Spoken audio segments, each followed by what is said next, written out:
අයිබෝන් සුබ දවසක්. මගේ channel එකේ මුල්ම වීඩියෝ එක Sony A7 Mark IV mirrorless camera unboxing එකෙන් පටන් ගන්න හිතුණා. වැඩි කාලෙ ගන්නේ නැතුව අපි unbox කරලා බලමු මේකේ මොනවද එන්නේ කියලා.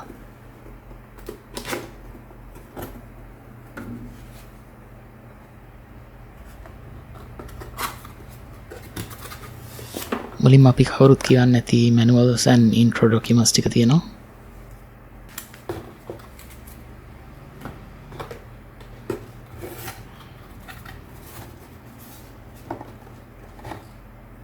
ඊළඟට camera strap එක A7 III එකට වඩා ටිකක් හොඳයි වගේ leather strap එකක්. USB charging adapter එකට එන 3 pin power cord එක.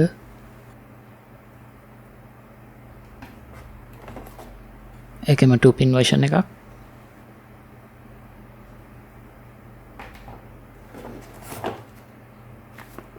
මම හිතන්නේ USB-C charging cable එක අපි ටිකින් ගලවලා බලමු.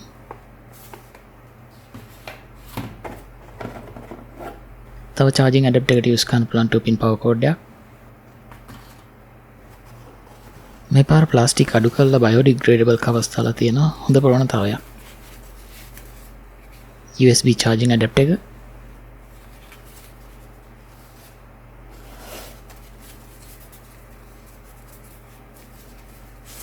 කලින් වගේම Sony NP-FZ100 battery එක. මේක 2280 mAh ගොඩක් වෙලා use කරන්න පුළුවන්.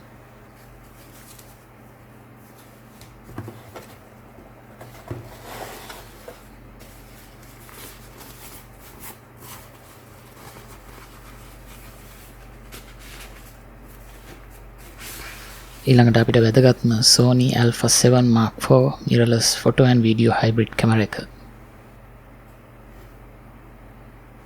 මේක A7 III එකට වඩා ටිකක් ලොකුයි. A7S III එකට ආපු බඩි type එකමයි. හැබැයි weight එකේ වෙනසක් නැහැ මොකද A7 III එකට වඩා ග්‍රෑම් 9යි වැඩි.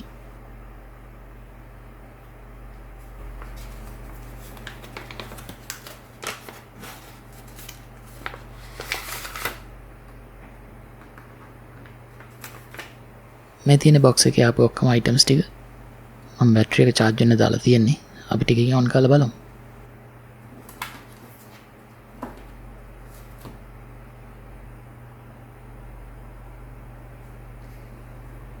මේකේ අලුත් body type එක නිසා handle කරන්න ගොඩක් comfortable A7 III එකට වඩා.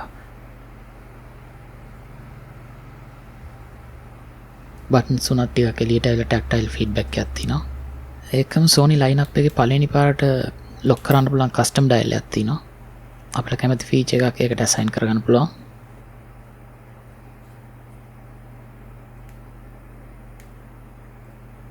තවත් ඒ වගේම ලොකු වෙනසක් තමයි photo video slow and quick modes ටික වෙනම dial එකකට ගිහින් තියෙනවා. lock එක press කරගෙන change කරන විදිහට තමයි හදලා තියෙන්නේ. එතකොට වැරදිලා change වෙන්නේ නැති වෙන්න. shutter button එකත් පොඩ්ඩක් angle කරලා තියෙනවා. මම හිතන්නේ grip කරන් ඉන්නකොට ලේසි වෙන්න.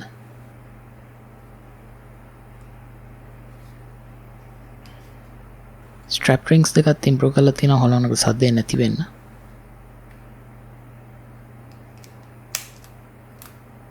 මේ පාර card slot දෙකම UHS 2 supported. ඒ වගේම උඩ slot එකට CF Express type A card දාන්න පුළුවන්.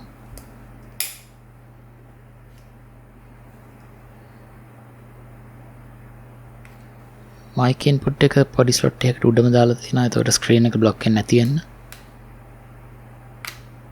headphone input එක sound monitor කරන්න.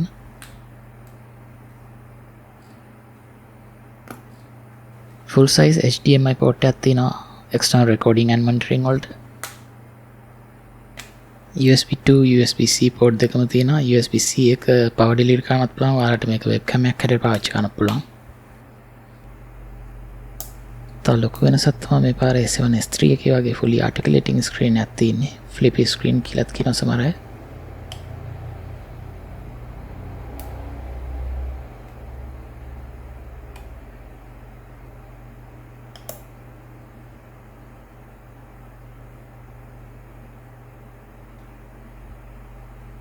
tripod mount එකේ නම් වෙනසක් නැහැ. උනාට battery draw එකේ weather sealing improve කරලා තියෙනවා කියලා තියෙනවා.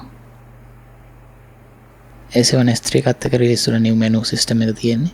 ඒ වගේම processor එකත් upgrade වුණ නිසා full touch capability enable කරලා තියෙනවා screen එකේ. ඊට අමතරව EVF එකත් අප්ග්‍රේඩ් වෙලා තියෙනවා 3.69 මිලියන් ඩොට් එකට A7R3 එකේ ආපු එකම. රිෆ්‍රෙෂ් රේට් එකත් 120 Hz වෙනකන් වැඩි කරලා තියෙනවා. මට ෂුවර් නෑ මේක Sony software team එකේ මිස්ටේක් එකක්ද නැද්ද කියන එක. හැබැයි ඒගොල්ලෝ ෆොටෝ වීඩියෝ SNQ එකේ mod change එකේදී settings save වෙන එක off කරලා තමයි default එන්නේ.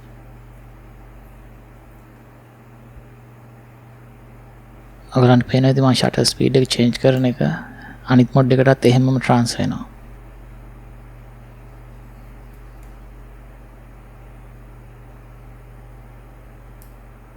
ඔයගලන්ට ෆොටෝ and video වල different settings save වෙන්න ඕන නම් මම මේ පෙන්නන menu settings changes ටික කරගන්න පුළුවන්.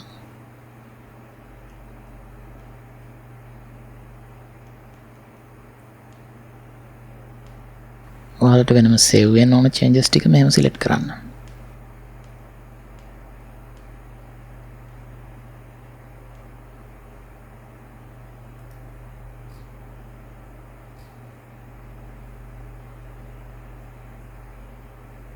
දැන් ඔයාලට පේනවා ඇති shutter speed change එක වෙනස් වෙන විදිය mod එක change කරද්දී.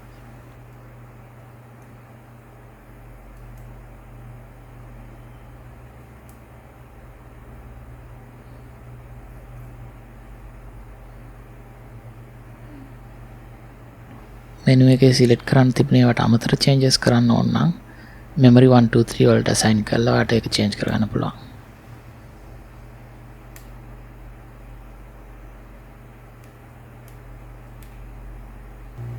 තවත් ඒ විදිහම off කරලා දෙන setting එකක් තමයි camera එක off කරාම shutter එක පහළට ඇවිල්ලා sensor එකට dust වදින්න නැති වෙන විදිහට cover වෙන එක.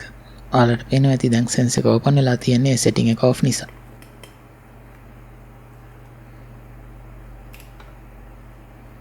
අපි menu එකෙන් ඒ setting එක on කරලා බලමු කොහොමද ඒක වෙන්නේ කියලා. මම නම් පෞද්ගලිකව ඒක enable කරලා තියන්න කැමති නැහැ. මොකද sensor එක dust යන එකට වඩා shutter එක damage වුණොත් ඒක ඊට වඩා පාඩුයි.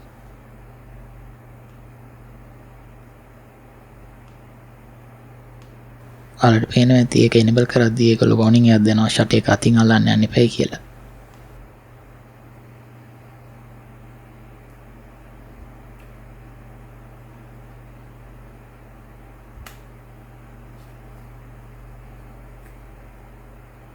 ඔයාලට මේ කැමරා එක ගැන හරි ෆොටෝග්‍රැෆි ගැන හරි මොන හරි ප්‍රශ්න තියෙනවා නම් කමෙන්ට් කරලා අහන්න. එහෙනම් තව වීඩියෝ එකකින් හමු වෙමු. හැමෝටම සුබ දවසක්.